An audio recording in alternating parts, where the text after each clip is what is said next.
The lion fears no predator until the sky itself begins to hunt. Africa's supreme hunter has claws, speed, and power, but none of them can strike an enemy this small. Even Africa's most relentless pack hunters cannot bite a storm made of 10,000 stingers. Every animal is running from the storm, except one. Why would an animal barely a meter long walk toward what sends lions fleeing? In this burning land, every meal costs energy.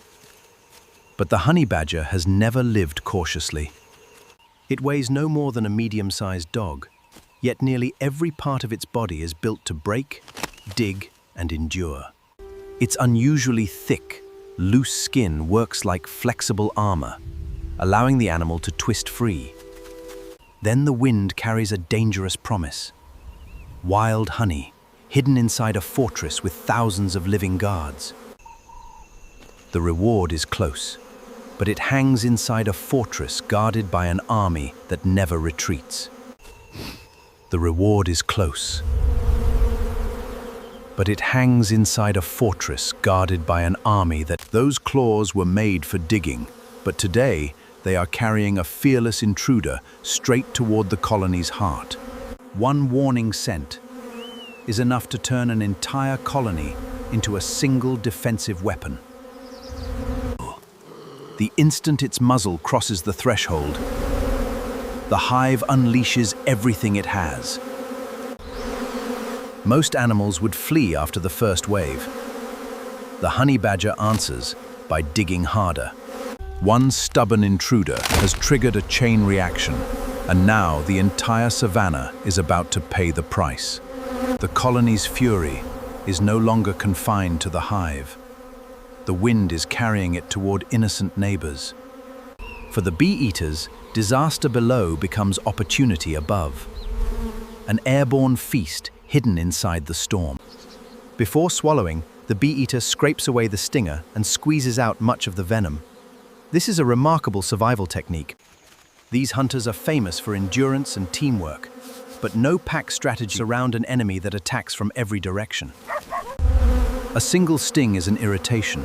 Hundreds around the eyes and nose can force even a lion to surrender the ground. Claws, teeth, and hunting skill mean nothing against thousands of defenders, acting as one. Every creature has surrendered this ground. Every creature, except the one that started the war. Tens of thousands are attacking, yet the honey badger is still moving forward, one painful claw stroke at a time. Its first defense is not courage, but armor. Thick, loose skin beneath a coat designed to make every sting harder to deliver. The armor is formidable, not perfect. Every successful sting adds pain, venom, and another reason to retreat. Pain is weakening its grip. The tree is breaking beneath it. One more mistake could send the challenger crashing to the ground. Its grip is gone. Now the challenger falls, and the colony follows. For several terrible seconds, even this legendary survivor does not move. But beneath the swarm, something is changing. The honey badger is still breathing, and it is not finished. Pain has slowed it. Venom has weakened it. But neither has convinced it to stay down. Any sensible animal would walk away. The honey badger looks back at the hive and chooses the impossible again. The first climb nearly broke it. The second begins with nothing left but instinct, hunger, and raw determination. Every painful meter brings it closer to the prize and deeper into the colony's deadliest defense. It can barely see, barely hear, and every breath draws the swarm closer, yet its claws have found the weak point. Resistance is not immunity. The venom still hurts, but this survivor can remain functional long after most animals would be forced to stop. The fortress is failing.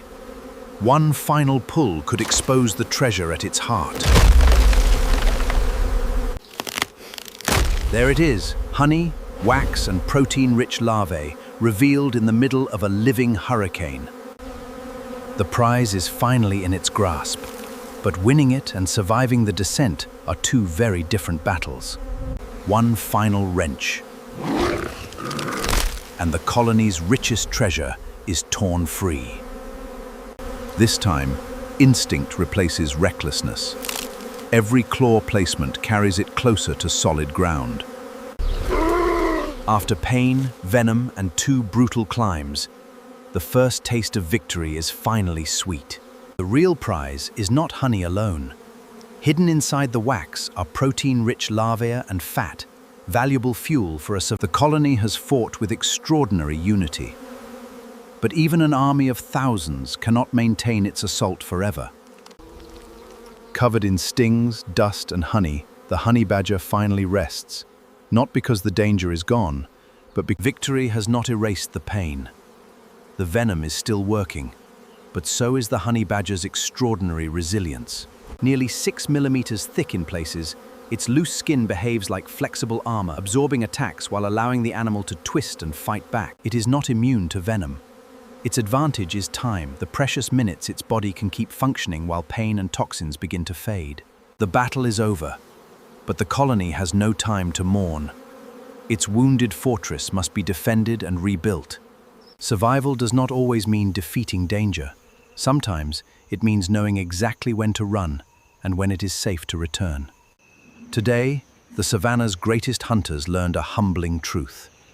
No animal rules a battlefield controlled by tens of... Within minutes, the defender come builders, turning collective discipline into the colony's best chance of survival.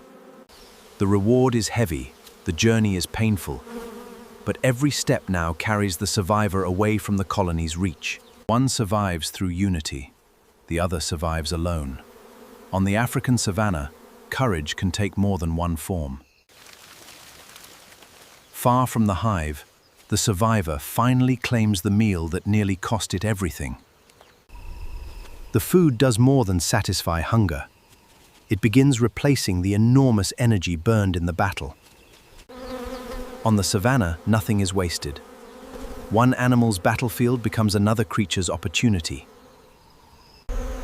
As darkness approaches, the battlefield disappears.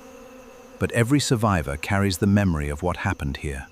It does not celebrate, and it does not look back. For the honey badger, survival is simply the next step. In nature, the strongest animal is not always the largest.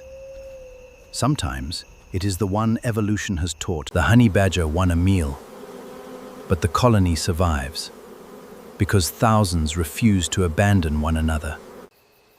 The panic fades, the grassland breathes again, and survival returns to its quiet nightly rhythm. Its body is small, its wounds are real, and its courage leaves a trail far larger than either. Thick skin, coarse fur, and exceptional resilience do not make it invincible, they make survival possible. The colony's greatest weapon is not venom alone. It is cooperation, thousands of lives moving with one purpose. What looks like reckless courage is often something deeper. Instinct, experience, and a body shaped by millions. The strongest survivor is not always the one with the longest claws, or the most powerful jaws. Real strength is the ability to keep moving when every nerve in the body is demanding surrender. One survives through relentless independence. The other survives through perfect unity. Nature has room. By sunrise, the chaos has become history, and the endless work of survival has already begun again. For the honey badger, yesterday's impossible battle is over. Today brings another search, another risk. Nature's strongest are not those who avoid pain, but those whose bodies, instincts, and determination. Strength is not always measured by size, speed, or the length of a predator's claws. One lesson is the power of unity. The other is the strength to stand alone and never surrender. Which impressed you more, the rulers who fled or the survivor who refused to quit? This is